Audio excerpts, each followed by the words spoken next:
Hello friends, welcome to my channel Dhanashree classes.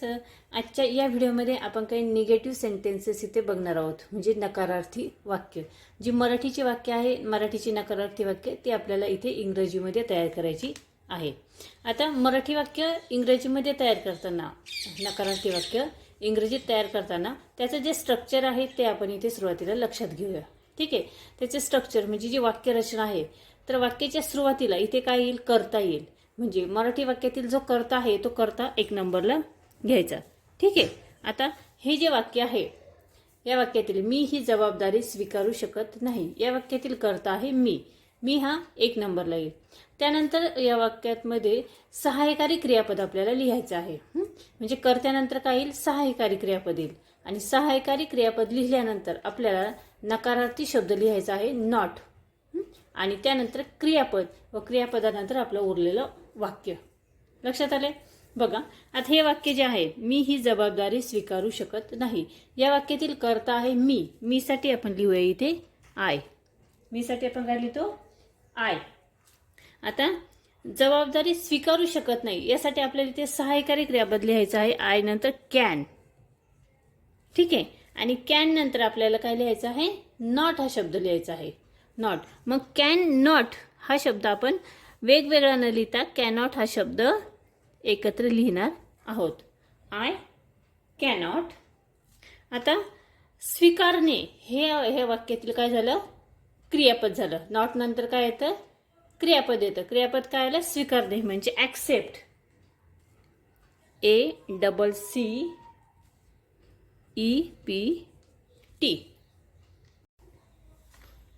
Accept नंतर आपण लिहिणार आहोत बघा, ही म्हणजे काय? This. I cannot accept this responsibility. जबाबदारी. ही जबाबदारी म्हटलंय म्हणजे रिस्पॉन्सिबिलिटी.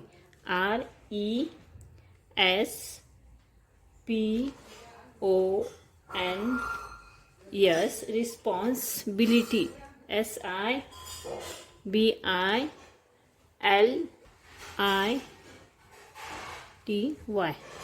ठीक आहे. Responsibility. I cannot accept this responsibility. त्यानंतर पुढचं वाक्य बघूया, मी त्याला ओळखू शकलो नाही. या वाक्यातील कर्ता आहे मी. मी साठी आपण लिहिणार आहोत आय. आय नंतर काय येईल? कुड. सहाय्यकारी क्रियापद येईल could. COULD. I could not. नकारार्थी शब्द not. I could not recognize me.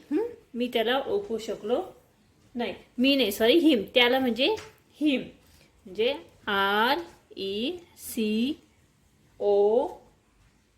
RECO ग म्हणजे जी. रेकग्नाइज NIZE रेकग्नाइज हिम. ठीक आहे. पुढचं बघा, मी उद्या तुझ्याकडे येऊ शकणार नाही. ठीक आहे. हे वाक्य कसं लिहिणार? वाक्यातील कर्ता आहे मी. इथे लिहूया आय. आता आय नंतर येऊ शकणार नाही म्हणजे वाक्य कसं आहे? भविष्य काळातील आहे. म्हणजे आय नंतर येईल विल. I will. त्यानंतर येईल नॉट.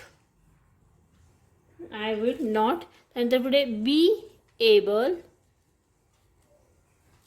To come.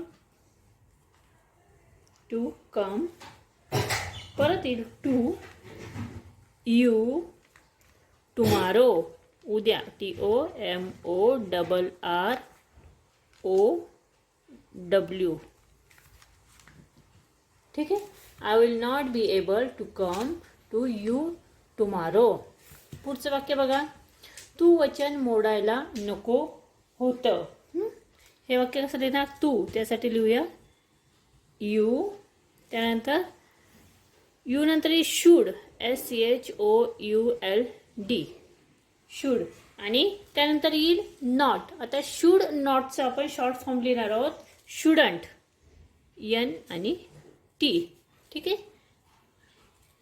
शूडंट.